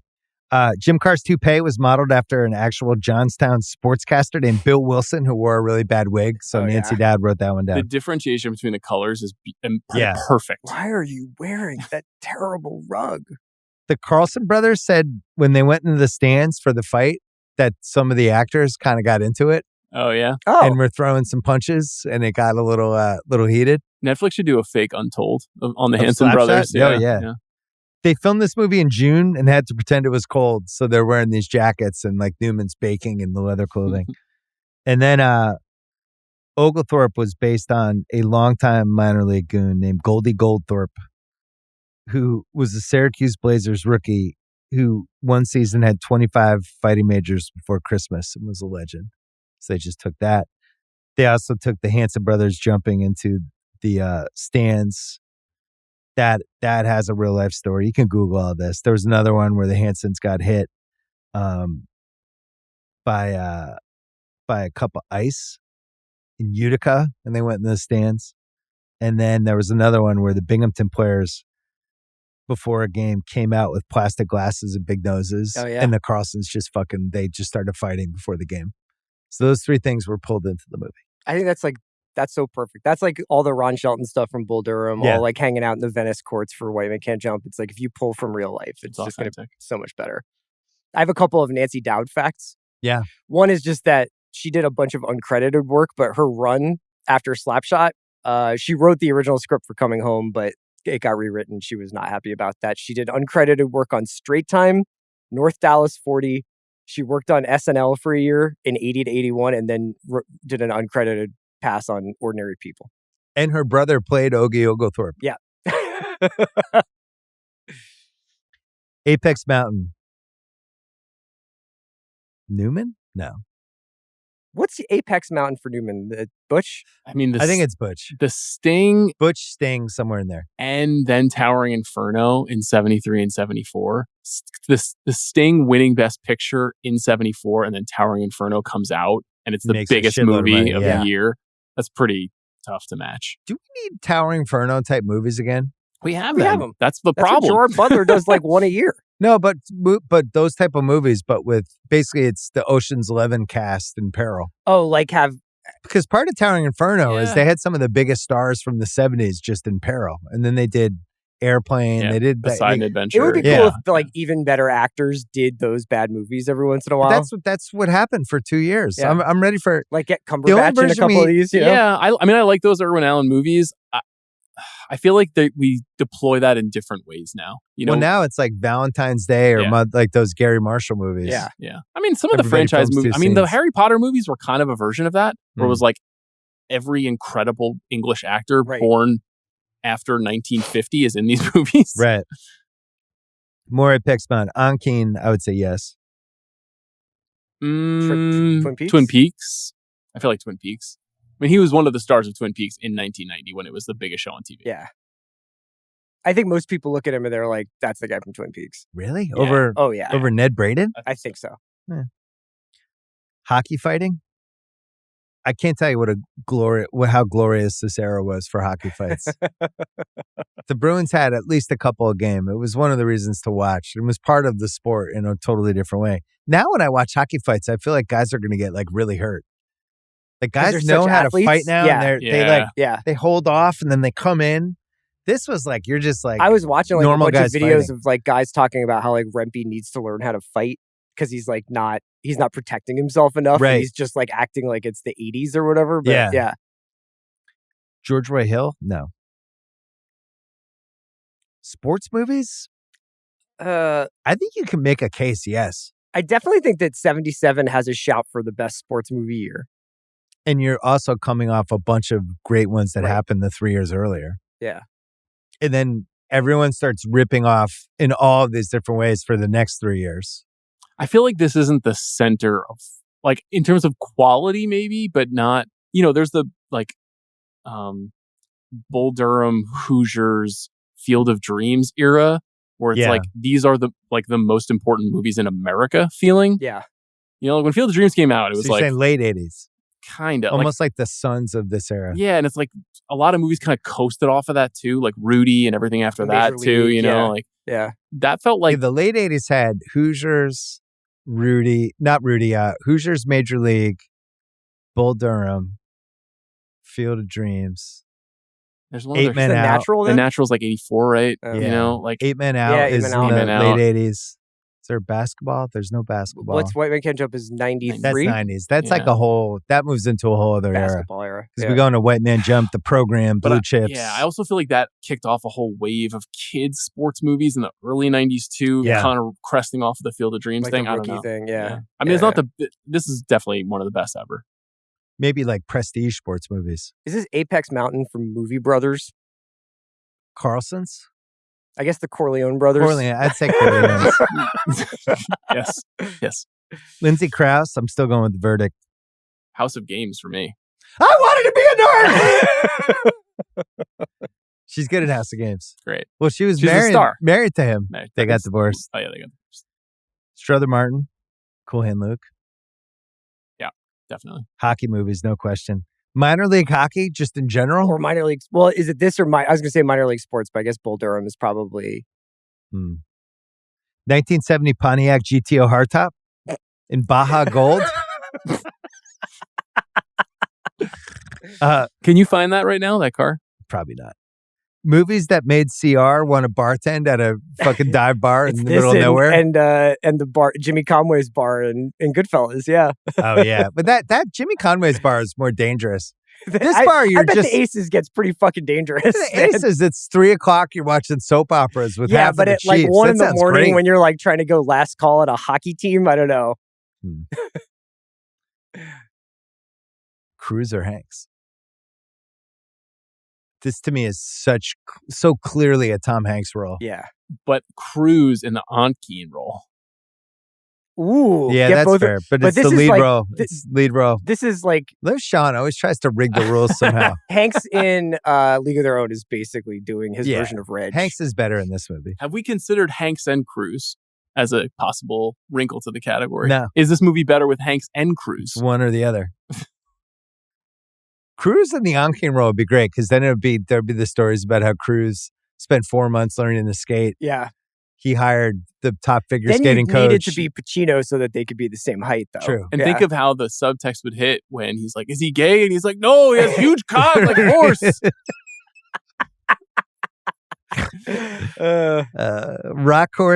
Racehorse, rock band, wrestler, or fantasy team name. I mean, there's 130 ways to go, and I think a lot of them have been done already. I think the fourth Hanson brother would be a great racehorse name. The fourth Hanson brother? Yeah. I like it. Picky Nits. Wouldn't there have been more fighting with the Charlestown Chiefs pre-Hansons? It's minor league hockey. Like everyone fought. They're bottom of the league, though. Yeah, but they didn't have 2 goons on that team already? Yeah, it's like picking a fight with the Charlotte I think Hornets. Johnny's supposed to be the goon, but he's like the only guy who's wearing the helmet. Yeah. What do you have for Picky Nits? Because I have a bunch. So I guess this one's 2 hockey-related ones. One, in the beginning of the movie, they really make it sound like Denis is this fucking hotshot goalie, but he's getting lit up. And I was just like, is that just because the defense is bad, but they still think he's good as a keeper? I couldn't tell that. And then just like the lack of sanctity around the trade deadline. How can Syracuse get 5 new guys for the championship game? But it did make me think, wouldn't it be cool if like the Pacers could just sign Kenyon Martin right now? Wow. Yeah. Can't you do that in the NFL?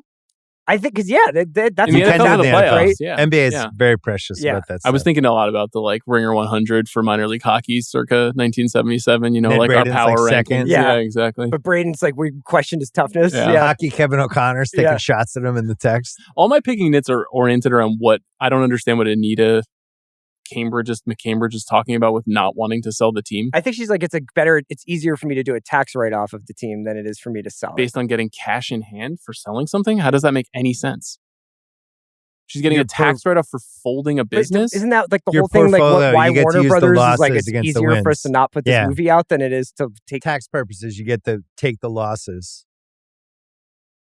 for a professional sports team. You offset the wins in your for a hot professional sports team. guys. Yeah, but what's how hot was it's it? It fucking was federal fucking league. It's not like it's like Barcelona. So you guys are Big McCambridge then. You're in the pocket of Big McCambridge. You No, think I she think had a good call? I think she should have sold the team and done a big puff piece about how she saved the Chiefs. Like that was clearly Dickie the Dunn move. is just like the woman who saved Charlestown. Yeah. I also have some doubts about McGrath's claim that there are scouts from the NHL there with contracts in their pockets. Not sure I bought that. There might have been one. It is great when Newman's like, "Did you say scouts?" He's like 42 years old. The shit out of people. Yeah. I think the hockey scenes in this movie are excellent. I don't love the hand-to-hand scene only because Reg, I'm not sure what's going on in that part of the game, but he's just like kind of standing in place for certain points. Yeah, he's just like skating over back and and forth. stopping. Yeah. And just watching around. It's like I've never seen a hockey player be able to do that. Yeah. Lindsay Krause, what's Lily's accent exactly in this movie? Because are they from St. Louis? Because she's got a Cardinals hat. She sounds Irish at one point. She has an unusual way of speaking in general. Yeah. So I don't really know what she was going for there. She's just scrapping. Why should she give a shit? I think Reg and Lily's whole thing is a little bit unclear to me. The whole plan was just to kind of get Ned riled up by fucking with his marriage. That's why he needed to fight McCracken at the end. Yeah. He needed to finally dip into the testosterone. But I think there's also like an element of it where it's like kind of a small town, maybe like college campus, where it's like, now I'm dating your ex-girlfriend. Like it just kind of happens like that. And it's like freak love, like end of the 70s. These guys are all... Let's play this out. Come over to your house. Hey, Phoebe, how's it going? Why don't you come over and stay with me for a while? But we're not like fighting in front of you and being like, I'm leaving this. Phoebe's not drinking a flask in a bar. And I'm like walking around cheating on her. But if you were, is it then I should do that? No, but I'm just saying if it was 1977 and we were living in a steel town, I think the rules would be a little bit more fluid. Yeah. Interesting.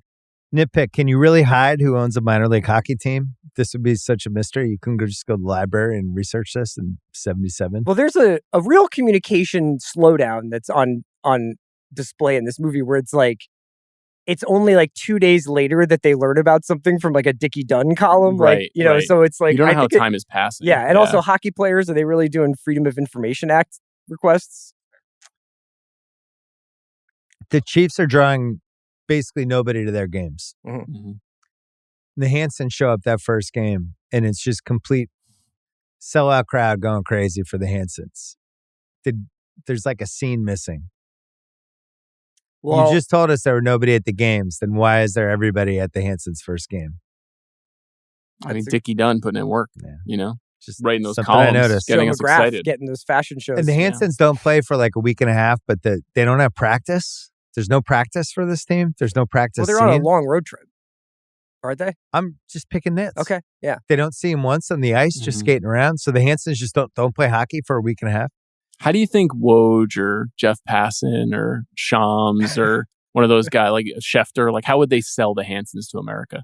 You know, how would they convince us? Like hearing that the Hansons are discussing a $100 million extension with unknown owner of this team. I thought you were going with like the Hanson brothers, although they aren't elite prospects. Yeah. If they put them with other great players, they really shine. If he plays with his dad, why wasn't Ned in the WHA or NHL? They had 30 fucking professional teams that season. The WHA had 12 teams. The NHL had 18 teams. This is my 600 players playing professional hockey. But of all the people there, like Ned gets the NHL contract, except he looks like a head case for doing a striptease. But do you think Ned goes to Minnesota with Reg? Yeah. This is why I want the sequel. The parade at the end, they're going through and there's Reg's ex-wife and she's just like, excuse me, I have to take a left turn.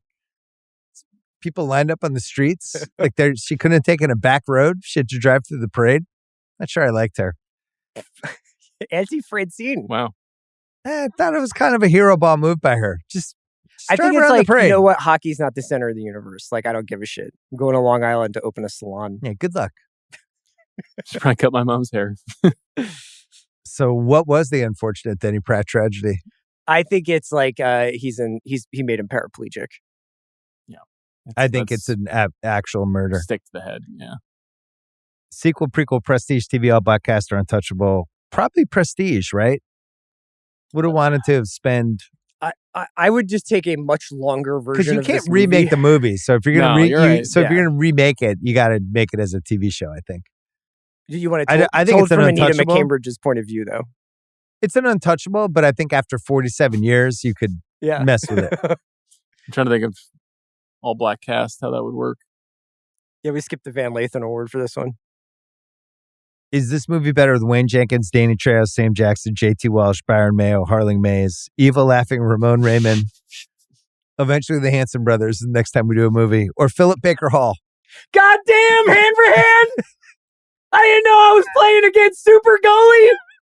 You're a regular Ken Dryden out there! And a motherfucking sexually fluid wife!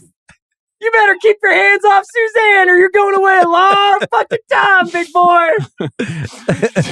You're looking right at me. The sexually fluid wife.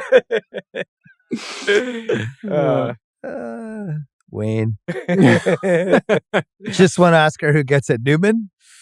Yeah. Yes. I think Nancy Dowd is up. Nancy Dowd, good shout. Yeah. The script is really funny. Probably unanswerable questions. How many years did Ned Braden play in the NHL?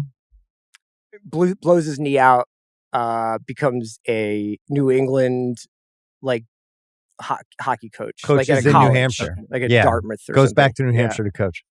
What year did the Bradens get divorced? Like, did they make it out of the this. 70s? Yeah. No. Yeah. Is the Hansons' first game in the running for top 3 sports movie games you would have wanted to be in the house for? Okay. Meaning at the arena. Yeah. Yeah, you're really you're just like, I'm at a minor league hockey game. Hey, I'm gonna go see the Chiefs, and then the fucking Hansons come out. So is number 1 the Hoosiers game, the title game? I think number 1 is The Natural because Roy Hobbs hits the pennant winning homer and the lights explode. That's a great story. Yeah, but like you have to imagine only you couldn't even have like a transistor radio probably back then, so you'd just be like, what happened? Is he bleeding? What happened to this guy? Wow, that's a really good question. Shit. I think the last time we did this, the answer, because we did this during the Teen Wolf game, when watching a guy turn into Teen Wolf is probably number 1 still. Yeah. It's like, what would you do that? I went to a high school basketball game and the guy turned into a werewolf. If there was some way and they won by 20.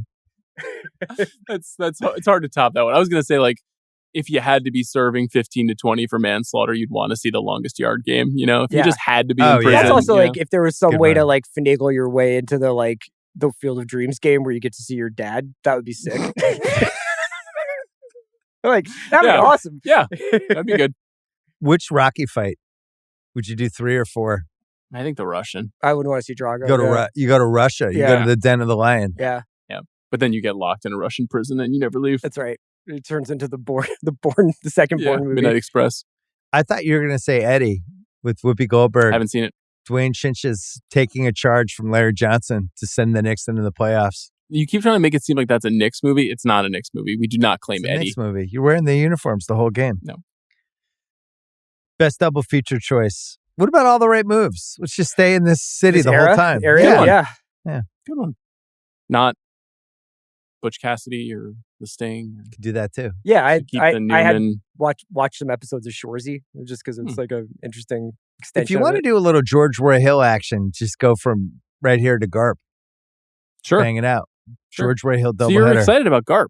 I feel like you've been teasing Garp for years. Garp for a while. I like Garp the most out of anyone you guys know. Has Robin Williams been represented on the Rewatchables? Yeah, we've done some Robin. Maybe Williams. Mrs. Doubtfire? That was an episode, right? I love Garp, but Garp...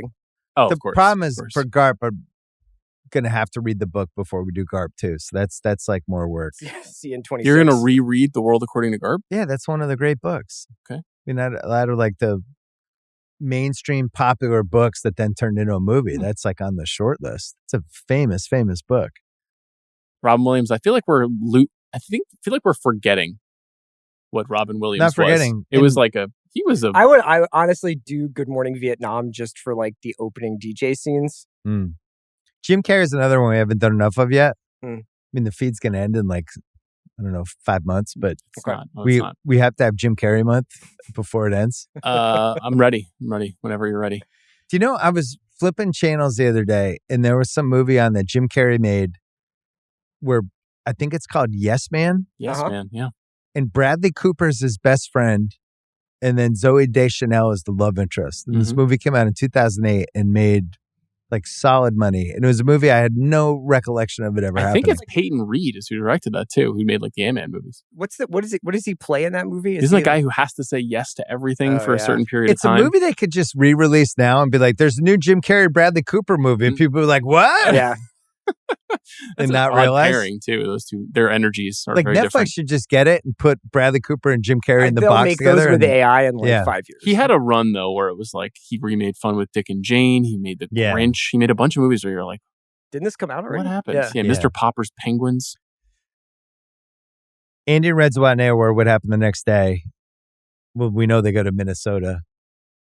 I think Reg eventually ends up as being the lead hockey analyst for ESPN. He would be so good. He's like a Don Cherry type. He could have market corrected Barry Melrose. Yeah. He's just through the 80s, the Islanders winning 4 cups and then the Oilers. Like he's just right there breaking it down for us. And it could have been Tony Romo or Chris Collinsworth or Reggie Dunlop. Yeah. Maybe he gets like he legs it out to be like 4th chair on Spit and Chicklets for a while. Yeah, you know? yeah. I think he gets fired from ESPN in like 1991 for an incident with a PA. He gets a little handsy. No, it's with after a couple wife. drinks. So, a comment about someone's son, maybe. Yeah. What piece of memorabilia would you guys want from this movie? Got to do the leather suit just to see what it feels like. I feel like the foiled up gloves. I would do the jacket. I mean, there's a lot of stuff I would want also from like this movie. I'd love to see the Hanson glasses prescription. Lily's One flask. of the Hanson glasses would be good. I like Reggie's road jersey. The blue road jersey would be a great one. Do you like Ned and Lily's dog? You know, it's interesting that dog was female. It's like a twist because it looks like the biggest, most manly dog possible. And then it's like, oh, she's lying on your bed. I'm like, what? I don't know what dog that was, though. Was that a St. Bernard? No. It seemed like a St. Bernard crossed with another dog. That dog was gigantic. Those dogs are a lot of work, man. Huge dumps. I mean, just like horse dumps. It's dog quarter. Coach Finstock Award, Best Life Lesson? Oh, what is it? Sounds like don't get that dog. I don't know. All folk heroes start out as criminals. Oh, that's a good one. Yeah, I was thinking just give the fans what they want. Like how we're just doing bangers on the rewatchables and then the feed's going to die. Can you explain? What's happening? With the sunsetting of the feed? No, we're just, people are like, dude, we don't like rock bottom month, do better movies. It's like, okay, I'm going to do all the best movies all in a row. What happened to you? And then we're going to run out. Just folling your creative heart. No, we're going to run out. This is his creative heart. He's the consummate artist. He'll walk away from something if it's not pure anymore, you know? We're just going to do great movies. Sure. Week after week. You have to reverse psychology it. So now we have to be like super pro killing the feed. Oh, whatever. Oh, I see. Yeah.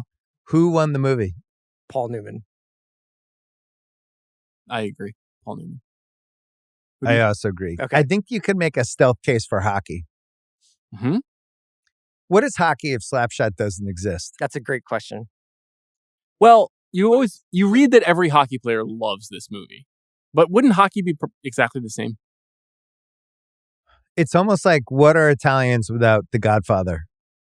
It's like, but it is also like hockey seems to hang on. They don't have to constantly fight the representation of being in the organized crowd. I don't know. It's just, it's a sliding doors. Yeah. Because like it's like Wade Boggs used to drink 22 beers on a flight. It's like hockey held on to that for the longest of any major sport. It still kind of has it. Yeah. You know, like not as much of the Neanderthal, like bad language thing, but it's like, it's the sport where when you meet a professional hockey player, you're like, that's just kind of a dude. Yeah. You know, he doesn't have like an entourage. It just feels like a way more That's normal interaction. Great guys. Yeah. Yeah. You know, Priscilla's like, I fucking love the Kings. It's interesting about Slapshot. I should have said this at the top. Everyone who's ever played hockey has seen this movie. Like, there's no way they haven't, right? Yeah. What other movie could you say that about anybody who either plays or does the thing in the movie that it's a 100% I've seen the movie? Like right now, there's some 5-year-old kid in like freaking Moose Jaw who's playing hockey. Dad is like, we're going to watch Slapshot and at some tomorrow. point, his dad is going to show him Slapshot because that's almost part of being a hockey player. Like you learn how to skate, you play in the whatever the kids leagues. You move your way up and you see Slapshot. Like those are the I bet checkpoints. For like this NBA era, I bet almost every single guy in the NBA has seen Above the Rim. But I don't think it's like Slapshot. Slapshot's 100%. Do you think every living male porn star has seen Boogie Nights? No, I don't. Wow. It's tough. It's hard to hear. I was watching Boogie Nights last night. You're going to shut the feed down before we boogie again. We re-boogie? You know, Julianne Moore comes in when Jesse's talking to Don Cheadle's character, Buck. Yeah. It's kind of a cockblock by her. She's like Jesse's kind of having a moment and she comes in and goes, "Can I borrow him for a second?" and just like yanks him away. Yeah. I don't know. You observed this. Didn't really notice it until last night. There you go. See, these things keep revealing themselves. That's why the Rewatchables. The re-boogie. We did like 3 hours. Sean doesn't know about the Pulp Fiction plan. Oh my God. I'll tell you post-podcast. But it's what's dark the Pulp Fiction because plan? There's a Pulp Fiction there's plan. Like the specter that it's the end, you know? No, that's not going to be the Can I last tell you one. something? I'm going to see Pulp Fiction on Sunday night at the New Beverly because it's the 30th anniversary of the Cannes premiere where it first came out when it first premiered. Wow. I'm really excited. New Beverly's been killing it with movies lately. Yeah, amazing Is programming. it C's Pacers Sunday night? Do you think that'll be games? Well, we're 4? taping this during the Celtics Pacers series. Yeah. Oh, no, that's right, because we're releasing this later. That won't be far enough in the series where Joe Mazzulla will realize he needs to go small. He was Jason calling some Tatum at the timeouts 5. last night. I was like, look at Joe. He's freaking hopeless. That's it for Slapshot. He's starting to believe. We don't have Craig this week because Craig's in Africa, hopefully not getting mauled by a lion. But we do have Jesse Lopez. Thanks, Jesse. Thanks, Jesse. We will be back next week with another really great, giant, famous movie on the Rewatchables.